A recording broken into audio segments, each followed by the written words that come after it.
Hello and welcome to the Studio Meala podcast. I'm your host, Owen O'Donnell. With me is Sean Cunningham, and our guest today is Kevin Ryan. Hello, Kevin. Hello, Owen. Welcome. Thank you. Kevin is an animator and illustrator. I would say that he excels in so many ways, but especially in action animation. And my goodness, you absolutely have to check out Kevin on all the socials to see his action animation work, because my goodness, it's wonderful. It's beautiful. Would you describe yourself as anything else, Kevin, or does that about cover it? Or Beautiful and wonderful. I'm very pleased with that. I'll stick with that. I mean, the camera's on, and I'd say that's true. You've got Thanks, man. great hair. A wonderful looking man. Thank you. Yeah. Also, you're really into. I'm probably jumping the gun here. You're really into bouldering, indoor wall climbing, right?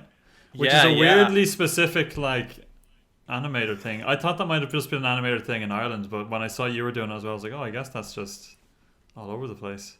Yeah, I'm finding out more and more that all animators either rock climb or do taekwondo. It's like they all definitely do one of those. I don't do either of them. Oh no! I'll head out to Ireland and I'll take you bouldering. So then, yeah, that sounds good. I like that. I'm climbing's great. always seeing guides on Twitter and the likes for animators. Remember, drawing all day, that's tough on your wrists. Remember to go easy on your wrists. And okay, folks, let's climb some boulders. Let's punch through some planks of wood. So, are they just trying to get out of the animation work sooner? The fastest track to breaking your wrists. Yeah. Honestly, since climbing, I haven't had any finger or wrist pain. It's all vanished. It's all been strengthened now. All my tendons are less sinuous. Leveled up. It's probably a bit better than the squeezy thing people used to use. You don't see people using those anymore, actually. The little grippers. We found out that I learned about this recently. Those things aren't good for anything except crushing strength. This is a very specific thing. Using these I thought it would be great just to put it in the bathroom, and anytime I'm taking a shit, I can take it out and work on my grip strength. But it turns out it's it doesn't do anything. For snapping your pencils in your fist. It's cool not working out to hold a potato and turn it into mash with one hand. That's pretty neat. Saves you a lot of time when you're making dinner. Just so that's for chefs. Orange juice with one hand, mashed potato with the other hand. Well, I'm glad to know that those are useless then, because I never wanted to use them. It's a funny strength kind of thing. You can I always love busting it out whenever friends are over. If we had a couple drinks, I'm hey, squeeze this. Everyone has a great time with it. So if we want people to not get any wrist pain, professional drawers start climbing walls. Yeah, start slow for sure. There's just a lot of strain on your fingies, but eventually. I've had that before. I've gone for sessions of climbing before and gone down a falls and my fingers are locked in place, curved. And I have to physically, with another hand, grab my fingers and unbend them. I didn't like that. All I can think about when the prospect of climbing these rocks come up is I think about I'll be 2 feet off the ground and I'll look down and I'll be convinced I'm up. That's it. If I fell now, that's the end of me. And I would later see a photo from someone on the ground who's about as high up as I am, and I'll be discouraged. It's horrible. That joke that's in so many films of someone zooming in on someone screaming while clinging on for dear life, and then the camera pulls out and they're only an inch off the ground. When that happens to you in real life 10 times and you realize, all right, that's not that far-fetched. I'm terrified of being a centimeter off the ground. It's a good experience to have. That's why if you're have a good friend, they lay on the ground underneath you and take pictures from beneath just to kind of give you some confidence boost. Haven't even taken their feet off the ground yet, but Yeah. get the free solo shot. Hell yeah. The sun beaming through. But I'm sorry, we should be getting back to your wonderful animation. Okay. Now, I was going through some of the 1 hour animation challenges that you were doing. Yeah, I'm very impressed that you can put things out of such quality in an hour. What spurred you to start that challenge? Well, it was from a friend of mine, as we were introduced to this challenge, me and a couple others, and in an art Discord, the Dogan Swift art Discord. They've been on the podcast. Friends of the podcast. Hey. Habo introduced it to us, and I think he got it from the Zetai Absolute guys. So there's like a group of web gen animators that kind of got together, and they were like, we want to work in anime. We want to do we want to doodle for Japan, and kind of all got together and almost made like an animation think tank, like a training dojo. Yeah.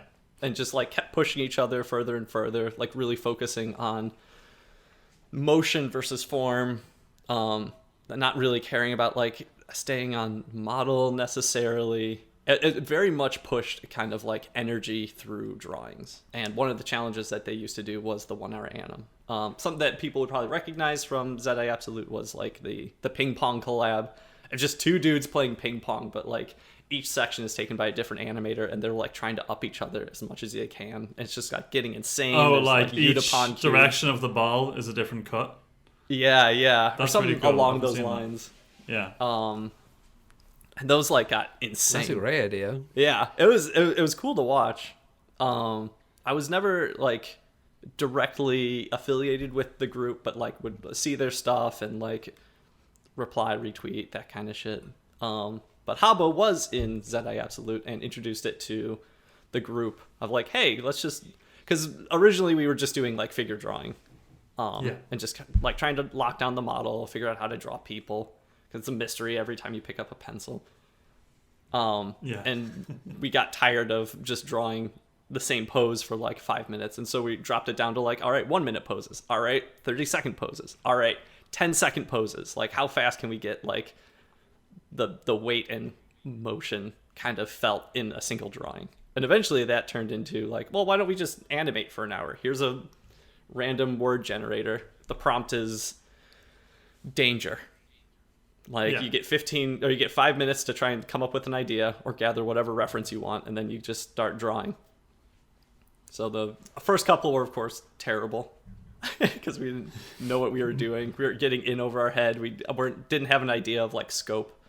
But after like a couple of months, we do this like once a week, every Saturday. It's something I really need to get involved in, because every time I see them, nothing makes you like jealous like seeing something so amazing. You're like, oh yeah, I did that in an hour. You're like, oh cool. But I used to love that as well in figure studies and life drawing in college. Whenever we would have sessions of like pretty much what you said, like 1 minute drawings. Okay, let's go down to 30 seconds. Okay, let's go down to 15 seconds. And that developed so much instinctual kind of skills so much faster. And you just were forced to not overthink things. And I think that like that can be one of the biggest hurdles for a lot of animators, is overthinking a little bit. Especially when it comes to like anatomy, it's like figure out the movement first and then figure out how you tie that down. So it seems like an exercise everyone should do, and like it seems like something that people should do in college as well. Just even when they don't know how to animate, it's like just try something an hour max and see what happens. Yeah, because the worst thing you did is waste an hour. That's fine. Yeah, it's just drawings. It's all right. There's like no pressure to it. I suppose for animators, it's a great way to break the instinct to sit down and do a nice drawing of a nice character, and you got all the nice, and you've got like, oh, they've got such nice rings, and they wear a crown, and they got little gems in the crown. Like, if you've forced yourself to break that habit and go, no, like, what's the motion? Guess like what's the most important stuff? Get that down. Mm-hmm. Yeah.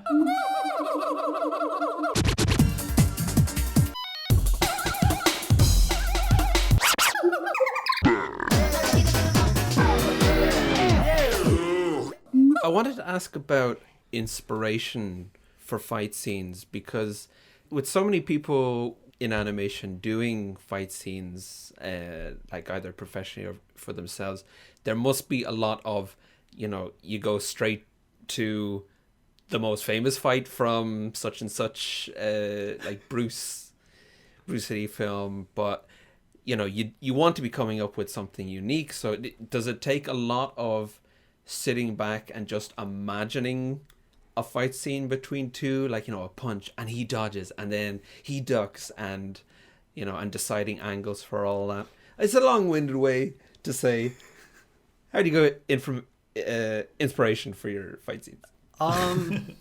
That's a good question. I think it's not very often I look up, like, if I were to look up any reference for fight scenes, I think I usually look at like Jackie Chan stuff, because they're so creative.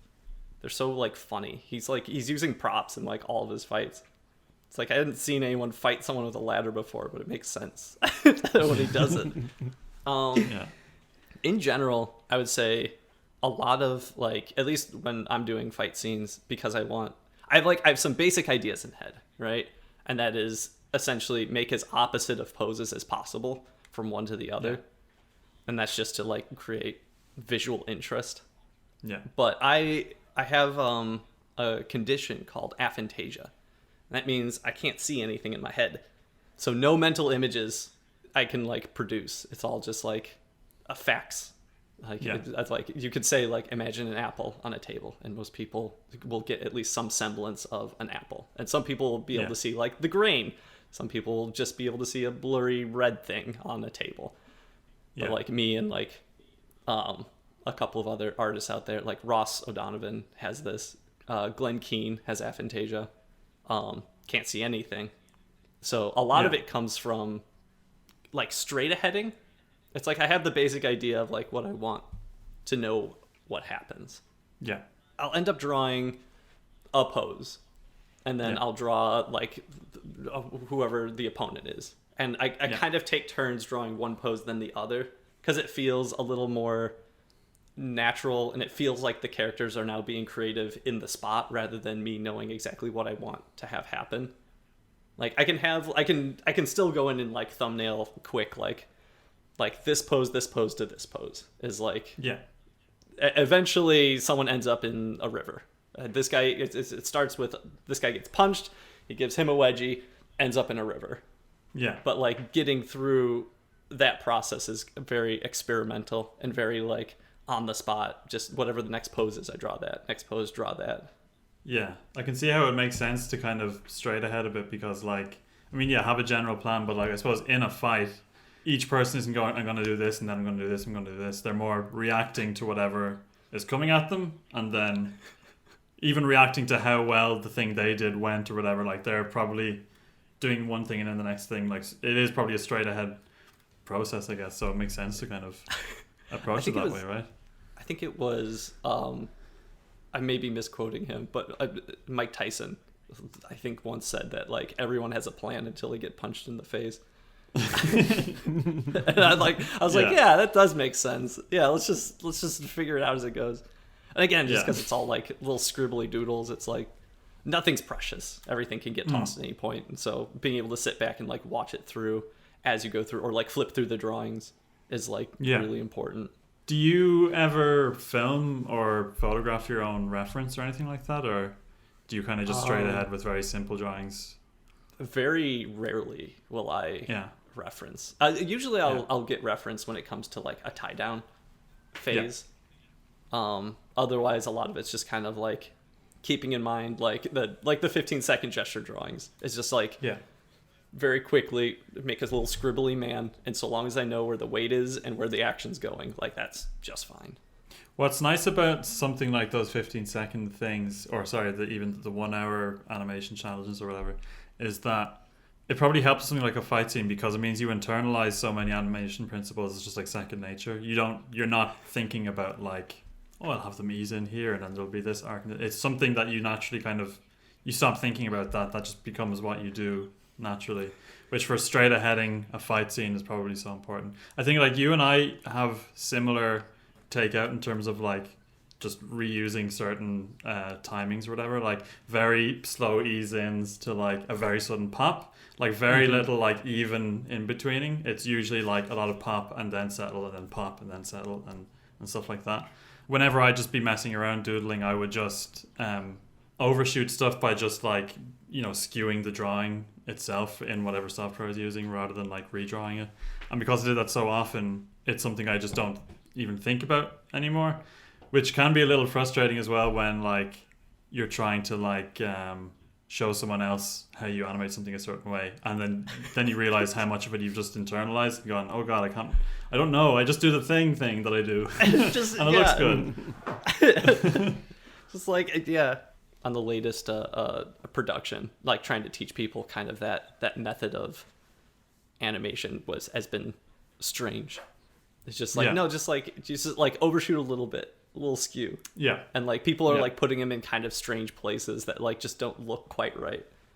Yeah. And like I don't have a great way of like like you were saying, like it's just wrong. I can't tell you why. Here, do it this way instead. Like I'll just scribble on top of it. That's easier. Yeah. I've been. I mean, I guess the two of us should work on this because like I've been meaning to do like try and make a tutorial on like just the things specifically I do, just step by step for like little overshoots and things like that, because I'm so bad at explaining it verbally to people that I'm like I need to make something that will make this easier. It's just like give them a like here's a visual example. I can't word good, but this is my doodles are okay. Here you go. Yeah. Make it happen like this.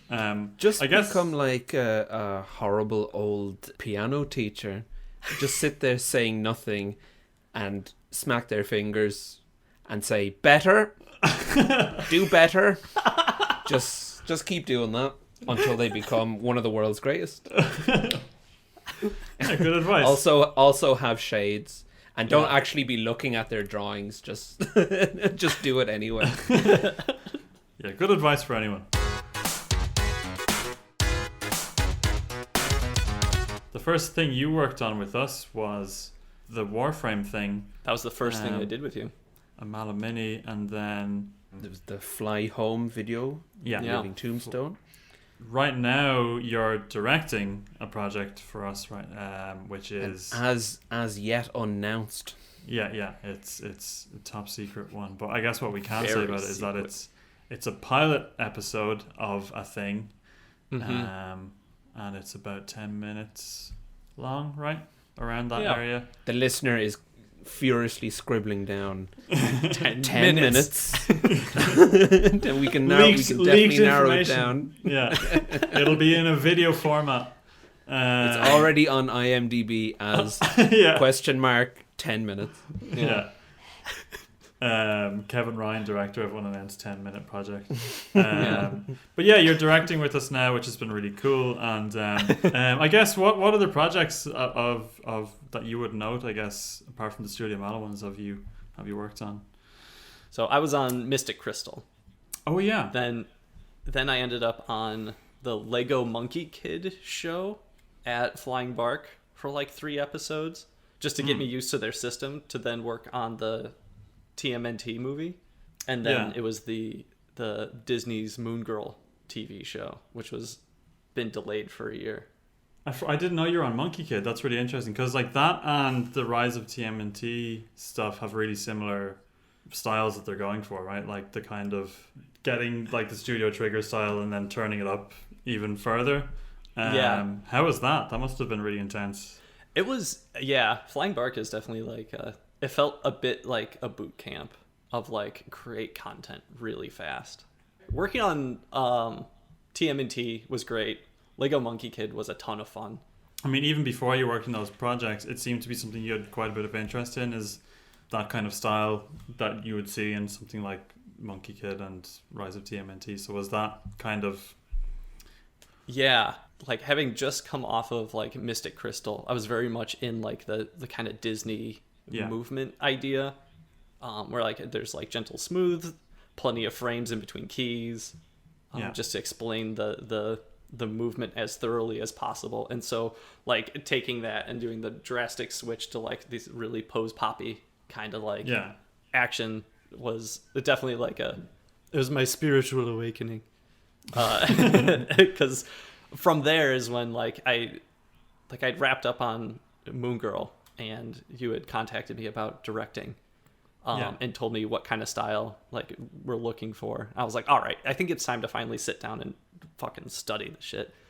So I got Yo-Yo Shinari's sketchbook. I created an account on Sakugaburu and started going through frame by frame, looking at a lot of Imayashi's kind of stuff as well. And it was using 1 hour animation as an excuse to really push the ideas that I was seeing from them. They don't give a shit about in-betweens. There's there's almost a Bob Clampett kind of a style to it. It's just no, different pose. Put them right next to each other. It is funny, 4 frames.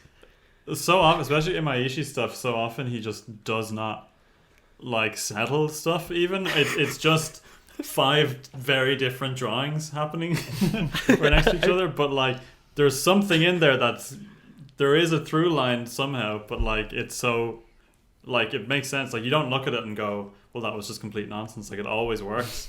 So it's a very good point about the Clampett stuff.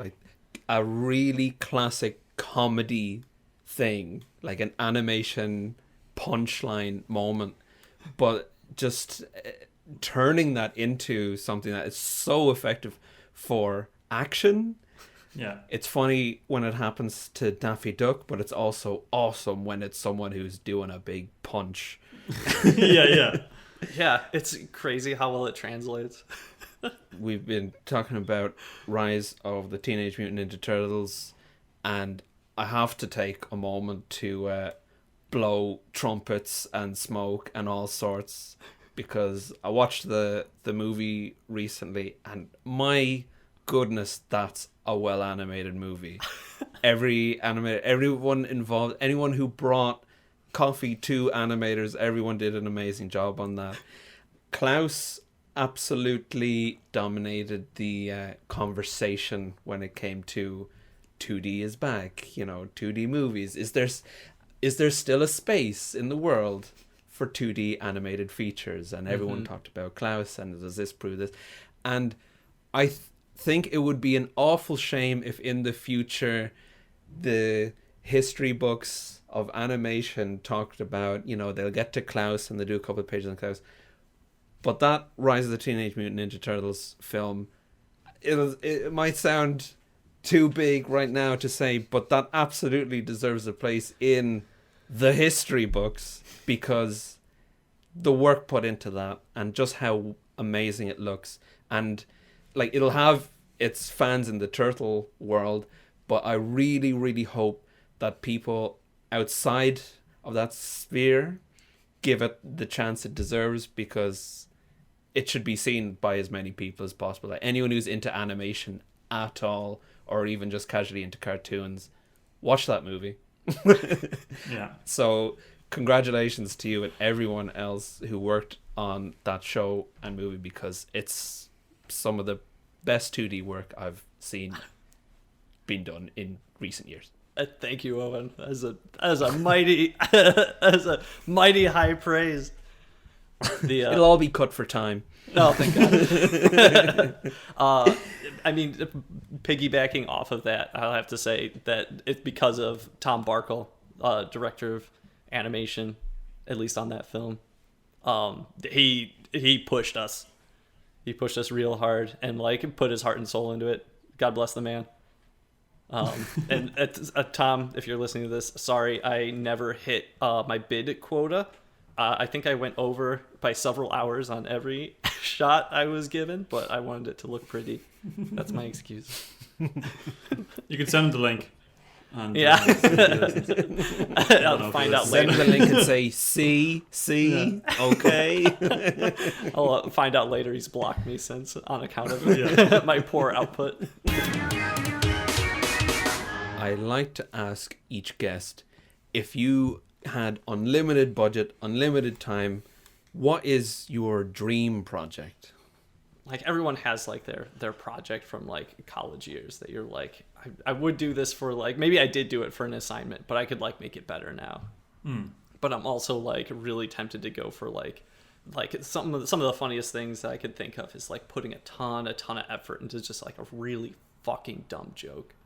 Just like a shit post of an animation, but like make it as like beautiful as possible. I've often thought about that exact thing of like, imagine you had the keys to like saying the entire Lord of the Rings trilogy or something like that, and you were like, you made the first two, you made the Two Towers, and then you made Return of the King, and like, but the whole time your plan was to build up to the end of the last film, and it's just a full screen like bass boosted ass on screen and a fart sound effect, and then it just cuts the credits. It's like, but like you're in a position where like no one could say no to you, and you're like, yeah, no, that's how the film's gonna end. There's not gonna be a fight. There's gonna be 3 hours of build up, and then that's gonna happen. And if you want to buy the first two, you gotta get the box set. Yeah.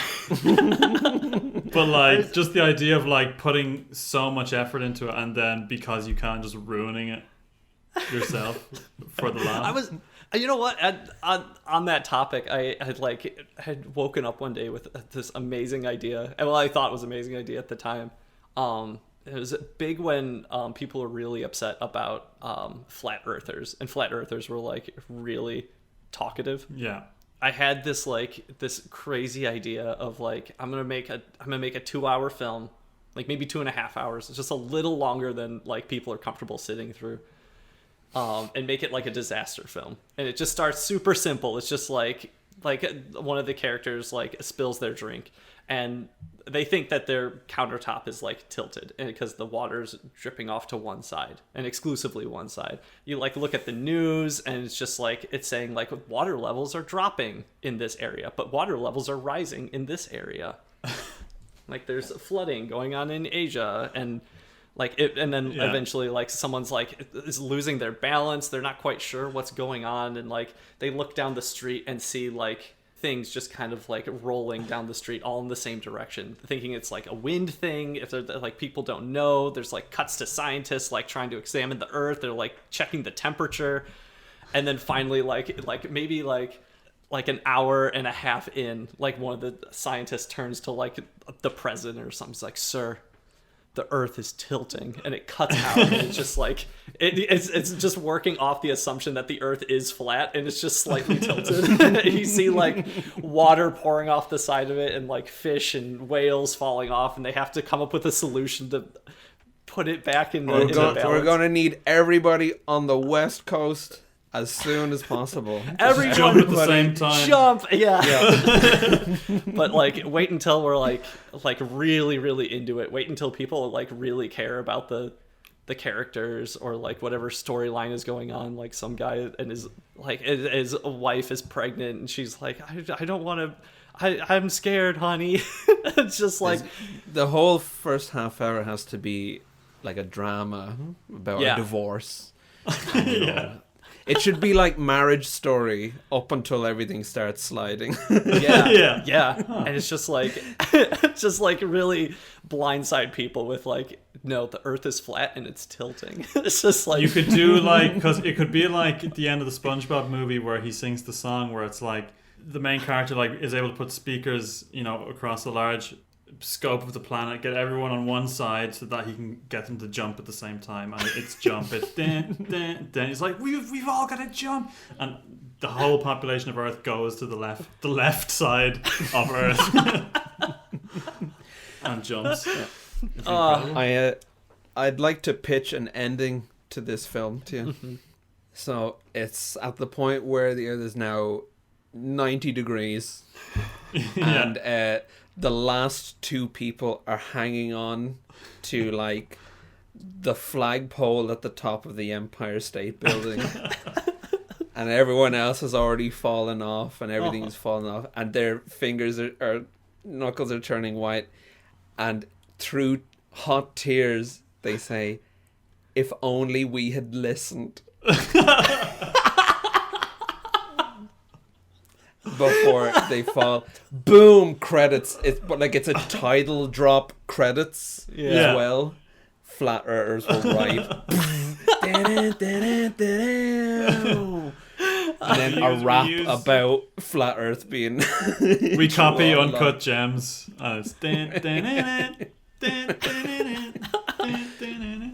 Yeah. Anyway, yeah, we'll make that film. That sounds Yeah, good that pitch. sounds great. Yeah. I just want to see, like, how many people do you think you could get to exit a theater all at once? And like I was so into it until right at the end. Yeah. I realized I was being preached to right at the end, and then I walked out.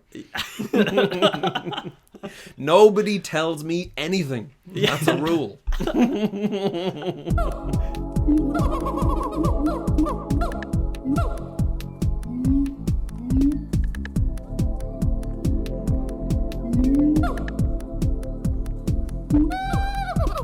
Do you know about the oblique strategy cards, Kevin? The oblique strategy cards. Okay. This guy's Whoa. done his research. No, So, I have no idea. It's nice to be on video so you can see the box that cost far too much money. So this is the section of the podcast that most of the time doesn't really work, but we're gonna commit to it anyway. So each of these cards is supposed to inspire artists who are in the middle of feeling artist's block. So you just take a look at these cards. They'll tell you something unusual, and it's supposed to spark some inspiration. So let's see what this card. I'm pulling them at random. Change nothing and continue with immaculate consistency. Well, that is just telling Kevin to just do exactly what he's been doing. Change nothing. So Does that inspire you to think that this is a card you're supposed to pull when you're in the middle of working on something and you've hit a roadblock and you pull out the card. This is the oblique strategy version of a Magic 8-Ball saying hazy, try again later. It's just like, That is fucking useless. Brian Eno, we're coming for you. draw By the way, better. Brian This was definitely the last card they thought of Yeah. for the box. Damn, Change nothing. Just keep going. I'm inspired. Yeah, you know what? I'll keep doing big poses, add more Carsmears. Let's go. Yeah. This is the 1970s version of you do you. Yeah. Yeah. Thanks, 70s.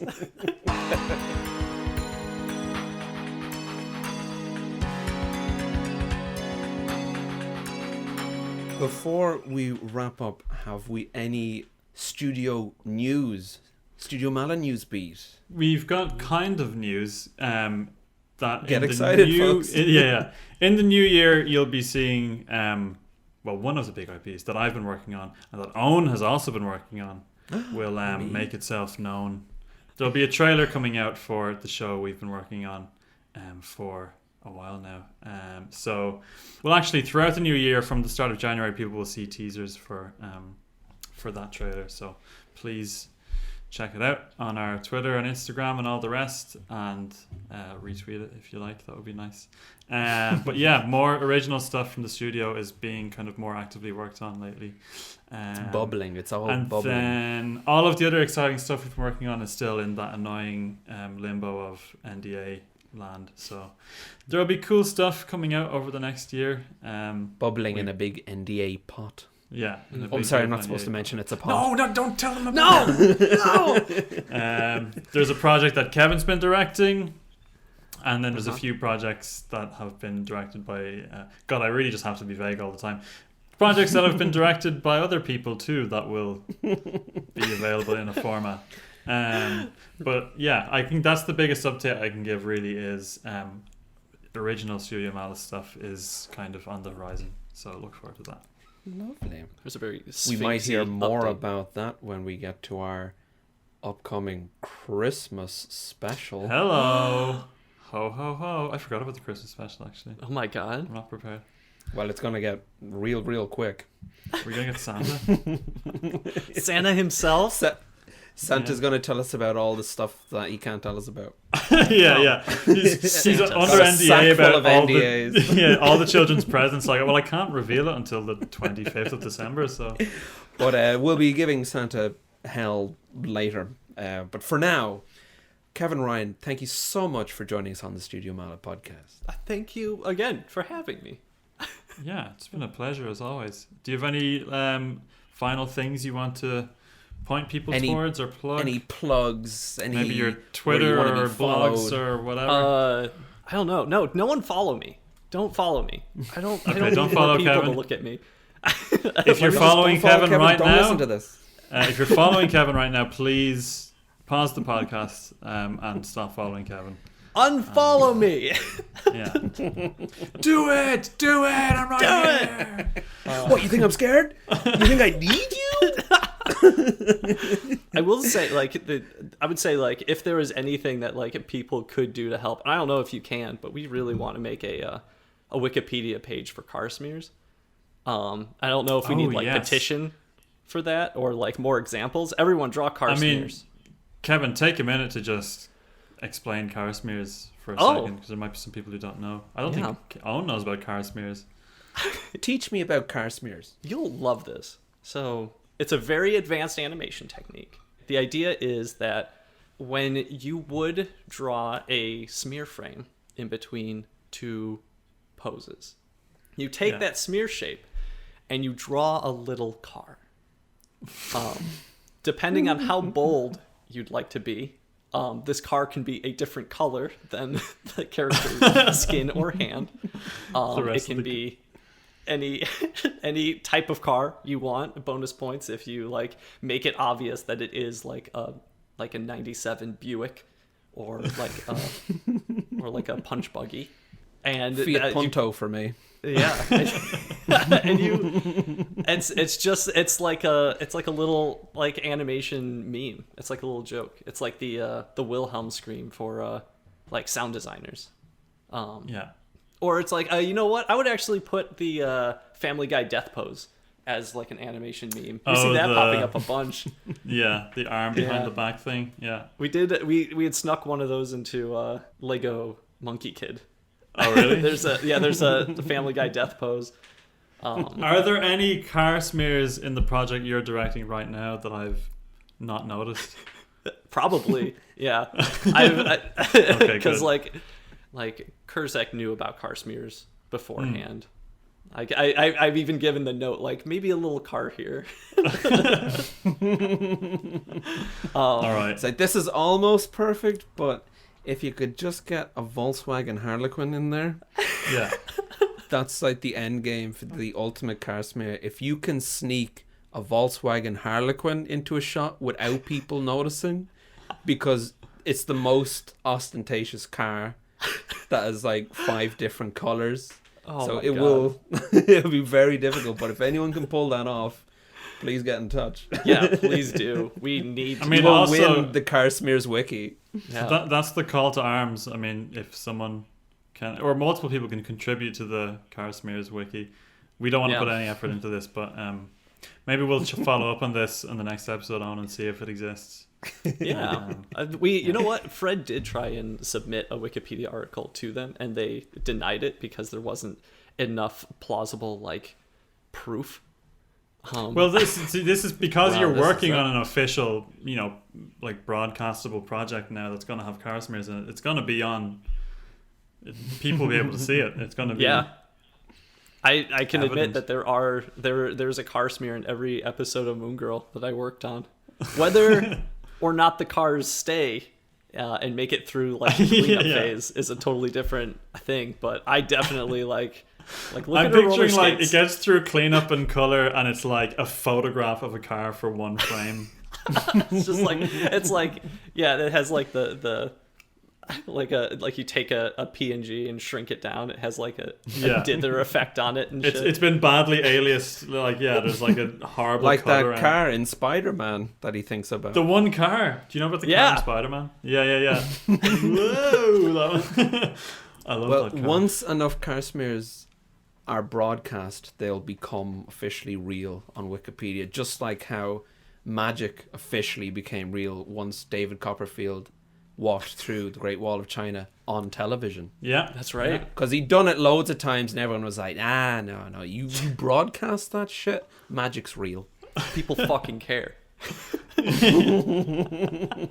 So he flew. He went into a yoga pose and flew all the way over to China and filmed himself doing it. And there you go. The rest is history. Yeah. God bless. And on the way, the Statue of Liberty disappeared. But that's just Oh, wait, I remember that's David when that Copperfield for happened. you, though. That was a side effect. Yeah. We're still waiting on it back. So I think we should leave it there. Carsmears, keep an eye out. Kevin, thanks so much, and Sean, you as well. Thanks very much Owen. for Thank you, Owen. Thank you. No, thank you. Well done, everybody. Well done, everybody. We never know how to end the podcast without just making noises. Hello, Kazoo. Luigi, what are you doing here? You great. Get out of here. Oh no. I'm gonna die. No.